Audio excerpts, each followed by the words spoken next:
ਅਸੀਂ ਹੁਕਮਨਾਮੇ ਦੀ ਵਿਆਖਿਆ ਕਿਉਂ ਕਰਦੇ ਹਾਂ? ਹੁਕਮਨਾਮੇ ਵਿੱਚ ਗੁਰੂ ਸਾਹਿਬ ਦੇ ਉਪਦੇਸ਼ਾਂ ਨੂੰ ਜਾਣਨ ਲਈ। ਇੱਕ ਹੁਕਮਨਾਮੇ ਵਿੱਚ ਕਿੰਨੇ ਉਪਦੇਸ਼ ਹੁੰਦੇ ਹਨ?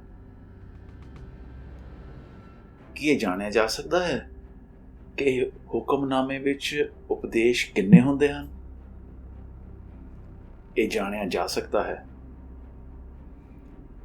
ਆਓ ਵਿਚਾਰ ਕਰੀਏ ਕਿ ਕਿਵੇਂ ਜਾਣਿਆ ਜਾ ਸਕਦਾ ਹੈ ਕਿ ਕਿਸੇ ਹੁਕਮਨਾਮੇ ਵਿੱਚ ਗੁਰੂ ਸਾਹਿਬ ਦੇ ਕਿੰਨੇ ਉਪਦੇਸ਼ ਹੁੰਦੇ ਹਨ। ਵਾਹਿਗੁਰੂ ਜੀ ਕਾ ਖਾਲਸਾ, ਵਾਹਿਗੁਰੂ ਜੀ ਕੀ ਫਤਿਹ। ਇਹ ਸਥਾਪਿਤ ਕਰਨ ਲਈ ਕਿ ਕਿਸੇ ਹੁਕਮਨਾਮੇ ਵਿੱਚ ਗੁਰੂ ਸਾਹਿਬ ਦੇ ਕਿੰਨੇ ਉਪਦੇਸ਼ ਹੁੰਦੇ ਹਨ, ਇਹ ਜਾਣਨਾ ਜ਼ਰੂਰੀ ਹੁੰਦਾ ਹੈ ਕਿ ਹੁਕਮਨਾਮਾ ਇੱਕ ਸ਼ਬਦ ਹੈ, ਹੁਕਮਨਾਮਾ ਇੱਕ ਛੰਤ ਹੈ, ਜਾਂ ਹੁਕਮਨਾਮਾ ਕਿਸੇ ਵਾਰ ਦਾ ਭਾਗ ਹੈ। ਆਓ ਸ੍ਰੀ ਦਰਬਾਰ ਸਾਹਿਬ ਅੰਮ੍ਰਿਤਸਰ ਦਾ ਇੱਕ ਹੁਕਮਨਾਮੇ ਦੀ ਵਿਚਾਰ ਕਰਦੇ ਹਾਂ। ਇਹ ਹੁਕਮਨਾਮਾ ਹੈ 4 ਅਕਤੂਬਰ 2023 ਦਾ। ਹੁਕਮਨਾਮਾ ਹੈ ਤਨਾਸਰੀ ਮਹੱਲਾ ਚੌਥਾ, ਮੇਰੇ ਸਾਹਾ ਮੈਂ ਹਰ ਦਰਸ਼ਨ ਸੁਖ ਹੋਏ। ਹੁਣ ਸਾਨੂੰ ਦੇਖਣਾ ਹੋਏਗਾ ਕਿ ਇਹ ਜੋ ਹੁਕਮਨਾਮਾ ਹੈ ਇਹ ਸ਼ਬਦ ਹੈ, ਛੰਤ ਹੈ ਕਿ ਵਾਰ ਹੈ। ਕਿਉਂਕਿ ਇਸ ਵਿਚਾਰ ਨੂੰ ਆਪਾਂ ਸੰਖੇਪ 'ਚ ਕਰਨਾ ਹੈ ਤਾਂ ਆਪਾਂ ਇਹ ਸਾਂਝ ਪਾ ਲੈਂਦੇ ਹਾਂ ਕਿ ਇਹ ਹੁਕਮਨਾਮਾ ਇੱਕ ਸ਼ਬਦ ਹੈ, ਪਰ ਇਹ ਜ਼ਰੂਰ ਵਿਚਾਰਾਂਗੇ ਕਿ ਇਹ ਸ਼ਬਦ ਕਿਉਂ ਹੈ। 999 ਅੰਕ 'ਤੇ ਗੁਰੂ ਸਾਹਿਬ ਨੇ ਸ਼ਬਦ ਦਾ ਸਿਰਲੇਖ ਲਿਖ ਕੇ ਸਾਨੂੰ ਦੱਸ ਰੱਖਿਆ ਹੈ ਕਿ ਗੁਰਬਾਣੀ ਵਿੱਚ ਸ਼ਬਦ ਕੀ ਹੁੰਦਾ ਹੈ।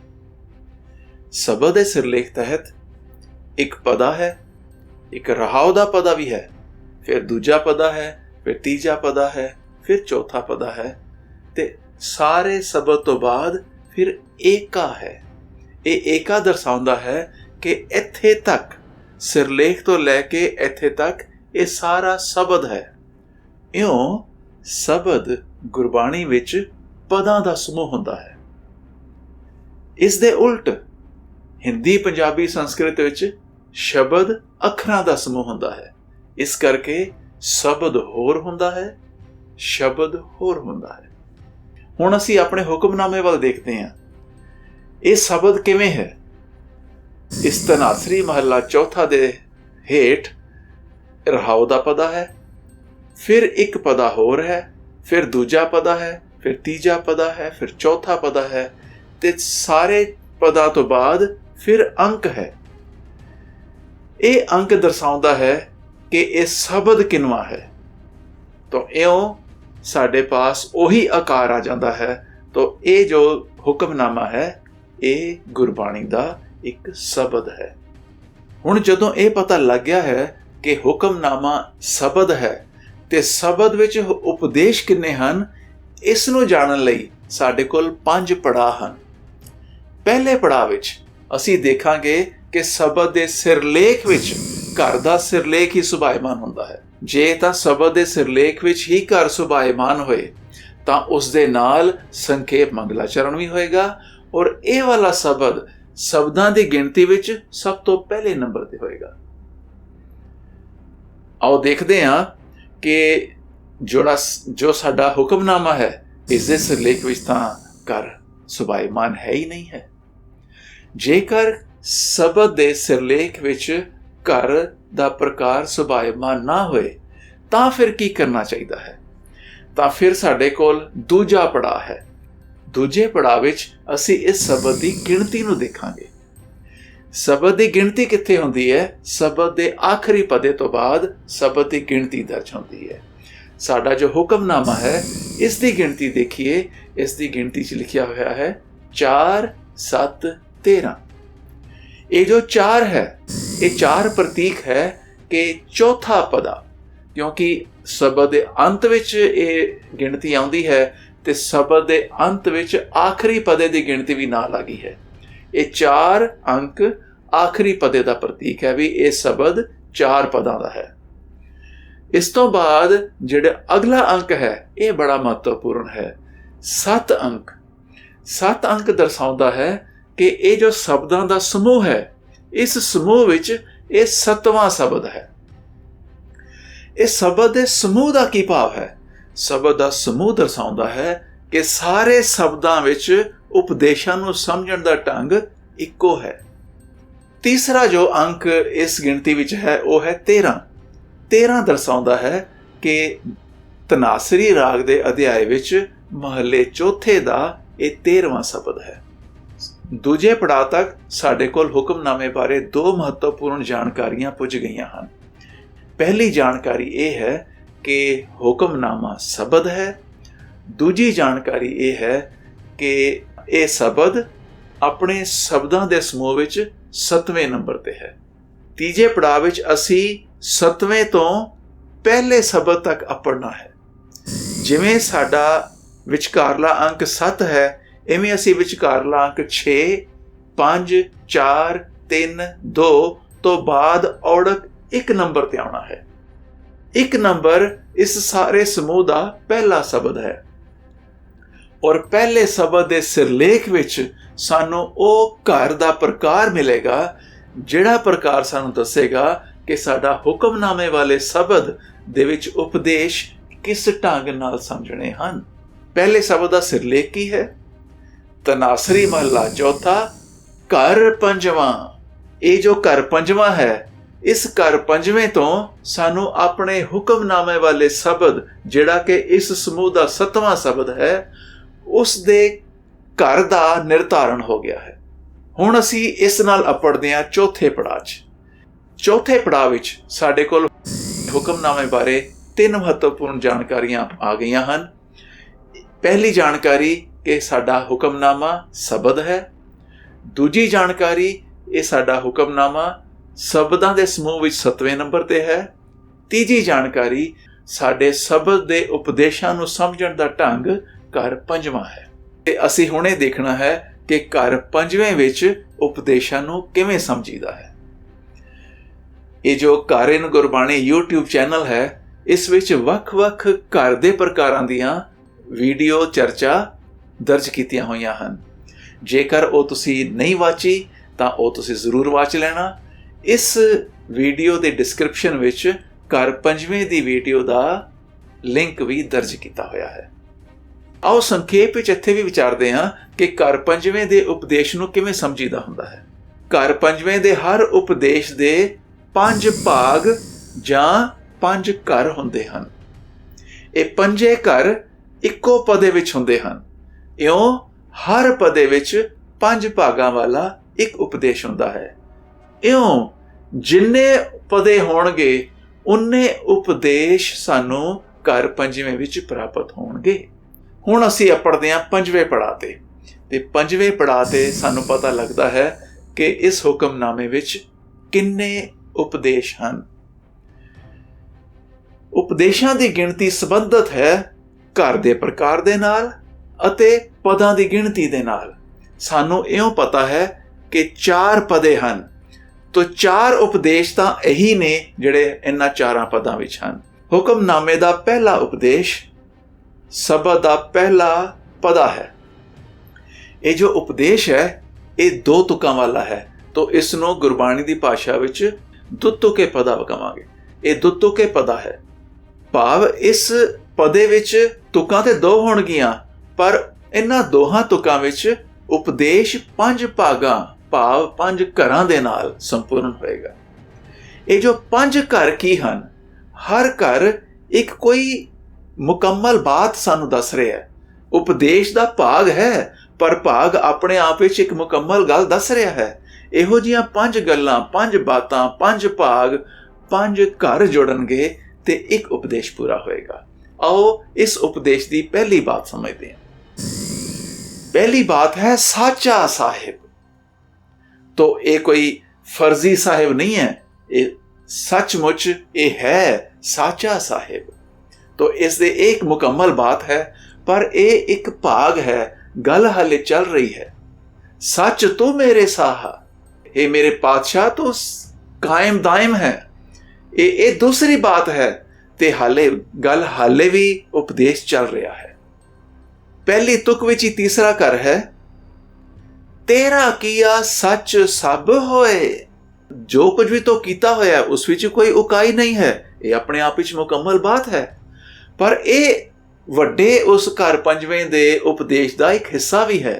तो पहली तुक विच सानू 3 घर 3 भाग मिले हैं, पर उपदेश हाले भी जारी है जो दूजी तुक विच अगों चलना है, क्योंकि पदे दी पहली तुक विच 3 घर हो चुके हैं। हुण दूजी तुक विच केवल 2 घर ही मिलणगे। आओ पछाणीए किहड़े 2 घर हैं। दूजी तुक, झूठा किस कहो आखिए साहा। हुण झूठा किन्नों कहिए हे मेरे पातशाह। तो ये अपने आप विच एक मुकम्मल बात है। पंजवा घर, दूजा ना ही कोई, तेरे तो बिना तो कोई होर है ही नहीं। तो ये हुण ये सारे भाग रल के एक वड्डा उपदेश सानू जो प्राप्त होया है, ये घर पंजवें दा उपदेश है और साडे हुक्मनामे दा ये पहला उपदेश है। आओ देखिए दूजे पदे विच इस हुक्मनामे दा दूजा उपदेश, और दूजा उपदेश भी घर पंजवें विच है। इस उपदेश विच भी जो पहला घर है, पहला घर फिर एक मुकम्मल बात है, जिहड़ा कि सारे वड्डे उपदेश का एक भाग भी है। सबना विच तू वरतदा साहा, तो सारे विच वरतदा है, ये मुकम्मल बात है। पर ये उस कड़ी का एक भाग है जिहड़ी अगों जुड़नी है। सब तुझ है त्याव है दिन रात, तो ये अपने आप विच फिर एक मुकम्मल बात है। तो ये उस दे नाल जुड़दी है कि तू सारिਆਂ विच वरत रहा है ते सारे तैनू हुण सारे तैनू ध्याउंदे हन। तू सारिਆਂ विच वरत रहा है एक बात है, सारे तैनू ध्याउंदे हन दूजी बात है। इस दे नाल एक मुकम्मल रिश्ता, एक कंप्लीट पिक्चर ये जोड़ा हाले समुच्चा हाले उपदेश हाले सिरज रहा है। पहली तुक हो गई है 2 घर होए हैं, दूजी तुक विच फिर 3 घर केड़े हैं। सब तुझ ही थाव हो मंगदे, सारे तेरे कोलों ही मंगदे हैं, ते अपने आप विच मुकम्मल बात है। तो मेरे साहा, ये एक प्यार भरिया संबोधन है जिहड़ा कि सब तुझ ही थाव मंगदे नाल भी है, अगले घर दे नाल भी है। तो सबना कर है एक दात, ये मेरे साहा दोनों दे नाल है। इस करके ये अपने आप विच एक घर है, ये एक उपदेश बनया है, और इस उपदेश नूं समझण दा ढंग भी घर पंजवां है। आओ हुक्मनामे दा तीजा उपदेश देखते हैं।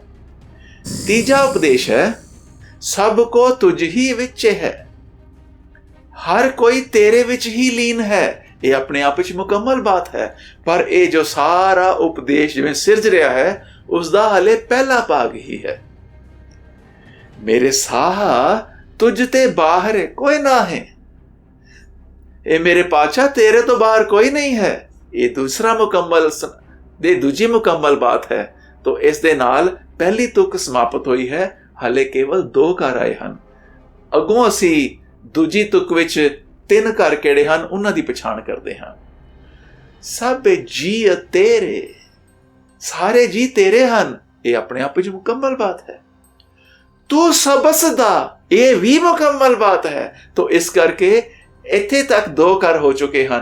पहला घर है सब जी तेरे, तू सबसदा, ते आखिरी घर है मेरे साहा सब तुझ ही माहे समाहे। ये मेरे पातशाह सारे तेरे विच ही समाए हुए हैं, सारे तेरे विच ही लीन हैं। तो इउं जिहड़ा ओत पौत है, ये साहा ते साहा दी कायनात किवें एक दूसरे विच रची मिची है, ये सारे दा 5 घरां दे मेल दे नाल सानू ये समुच्चा उपदेश, ये सानू संपूर्ण उपदेश प्राप्त हुंदा है। ये हुक्मनामे दा तीजा उपदेश है। आओ इस हुक्मनामे दा चौथा उपदेश वाचदे हां। सबना की तू आस है मेरे प्यारे, ये मेरे प्यारे तो सारियां दी तेरे ते ही आस लगी हुई है। सब तुझ है त्याव है मेरे साहा, सारे तैनू ही ध्याउंदे हन ये मेरे पातशाह। तो ये 2 घर फिर हो चुके हैं, एक तुक पूरी हुई है, पर उपदेश पूरा नहीं होया है, उपदेश हाले चल रहा है। दूजी तुक विच फिर एक घर है, दूजी तुक दे घर हैं, जो भावै त्यो रख तू मेरे प्यारे, जिवें तैनू चंगा लगता है मेरे प्यारे उवें रख। सच तो तू रख ये एक बात है, पर तू कायम दायम है ये बिल्कुल वक्री बात है। इको शब्द विच ही पूरा कर है सच। ते तू जो कायम दायम है ये मेरा पातशाह है, नानक के पातशाह। तो ये अपने आप विच मुकम्मल बात है। तो 3 बातां दूजे तुक दियां ते 2 बातां पहले तुक दियां, 5 बातां, 5 भाग, 5 विषय, 5 घर रले ते एक उपदेश होर पूरा होया।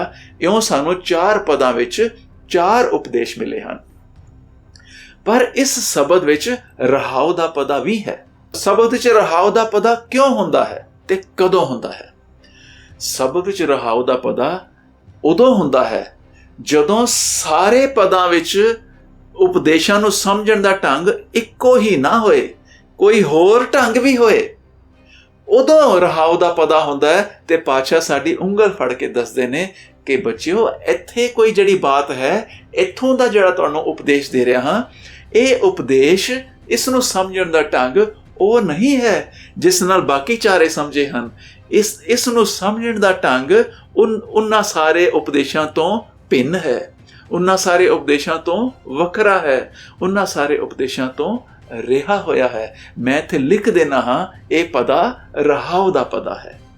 आओ देखिए ये पदा रहाव दा पदा किवें है और इस उपदेश विच घर 5वें तो समझण दा ढंग वखरा किवें है। रहाव दे पदे दा पहला कर, मेरे साहा मैं हर दर्शन सुख होए। हे मेरे पातशाह तेरे दर्शना दे नाल तैनू मान के, तैनू जान के, तैनू बुझ के जिहड़े मेरे मन चित्त विच अंदर मेरे विचारां विच सहजता आई है, निर्माणता आई है, आनंद आया है, मिठास आई है, ये जो मन ठहर गया है ये असल मैनू सुख, मेरा अंतरीवी सुख मैनू प्राप्त होया है। मेरे साहा मैं हर दर्शन सुख होए। पहली तुक इक्को कर है, दूजी तुक विच होर कर हन। आओ देखते हैं। हमरी बेदन तू जानता साहा। ये मेरे पातशाह तो मेरे मन दी बात नू समझदा है, मेरी वेदन नू समझदा है, मेरी तो तड़प नू समझदा है, मेरी पीड़ा नू तो समझदा है। तो ये अपने आप में मुकम्मल बात है। इसलिए इस पदे दा, इस उपदेश दा दूजा कर है। दूजी तुक दा एक होर कर है, अवर क्या जानना है कोई, होर कोई की जान सकता है। ये अपने आप में मुकम्मल बात है। पर इस दे नाल ही उपदेश की समाप्ति हो गई है। तो इस उपदेश विच तां केवल 3 कर हन ते जदों उपदेश 3 करां दा होए तां इस उपदेश नूं समझण दा ढंग घर तीजा हो जाता है। यूट्यूब चैनल घर इन गुरबाणी ते ये तीजे घर दा भी विस्तार सहित चर्चा सुभाईमान है। आप जी उत्थे इहनूं वाच सकते हो। हुण असीं देखिया कि इस पदे नूं पातशाह ने रहाव दा पदा क्यों लिखिया है। चारे पदां दे चारे उपदेश असीं घर 5वें भी समझे हन, पर यह एक होर पदे दा उपदेश है। इस नूं समझण दा ढंग घर 5वां नहीं हो सकता। इस नूं समझण दा ढंग 5वें तो वखरा है, 5वें तो रिहा होया है। पातशाह ने इस नूं रहाव दा पदा सुभाईमान कीता है। जदों असीं रहाव दा पदा वाचदे हां तां सतर्क हो जाने हां कि घर 5वां नहीं है, कोई होर है। जदों असीं बाकी चारे वाचदे हां ये सारे पदां विच उपदेश घर 5वें अनुसार ही है, क्योंकि पातशाह ने पहले शब्द दे सिरलेख विच घर 5वां सुभाईमान कीता है। इन्हां 7 शब्दां दे हर पदे विच हर उपदेश घर 5वें अनुसार ही समझना है। पर इस हुक्मनामे विच साडा जो रहाव दा पदा है उसका उपदेश घर 5वें तो वखरा होके घर तीजे विच है। हुण इस हुक्मनामे विच कुल किन्ने उपदेश हन? इस हुक्मनामे विच गुरु साहिब सानू 5 उपदेश साडी झोली विच पा रहे हन। तो 4 उपदेश 4 पदां विच हन, 5वां उपदेश रहाव दे पदे वाला उपदेश है। और चारे उपदेश घर 5वें भी समझने हन, रहाव दे पदे दा उपदेश घर तीजे विच समझना है। गुरु साहिब इन्नी बरीकी दे नाल सानू उपदेश समझाउण लई साडी बांह फड़ रहे हन। जदों असीं इउं असीं हुक्मनामे दे विचार करिए, जे शब्द है ਤਾਂ ਇਹਨਾਂ ਪੜਾਵਾਂ ਚੋਂ ਲੰਘੀਏ। ਪਰ ਜਿਵੇਂ ਜਿਵੇਂ ਹੁਕਮਨਾਮੇ ਸਾਡੀ ਝੋਲੀ ਵਿੱਚ ਪੈਣਗੇ, ਅਸੀਂ ਵਿਚਾਰਾਂਗੇ ਕਿ ਵੱਖ-ਵੱਖ ਘਰਾਂ ਵਾਲੇ ਸ਼ਬਦਾਂ ਦੇ ਉਪਦੇਸ਼ ਕਿਵੇਂ ਸਮਝਣੇ ਹੁੰਦੇ ਹਨ, ਛੰਤਾਂ ਦੇ ਉਪਦੇਸ਼ਾਂ ਨੂੰ ਕਿਵੇਂ ਸਮਝਣਾ ਹੁੰਦਾ ਹੈ, ਵਾਰਾਂ ਦੇ ਉਪਦੇਸ਼ਾਂ ਨੂੰ ਕਿਵੇਂ ਸਮਝਣਾ ਹੁੰਦਾ ਹੈ, ਬਾਣੀਆਂ ਦੇ ਉਪਦੇਸ਼ਾਂ ਨੂੰ ਕਿਵੇਂ ਸਮਝਣਾ ਹੁੰਦਾ ਹੈ।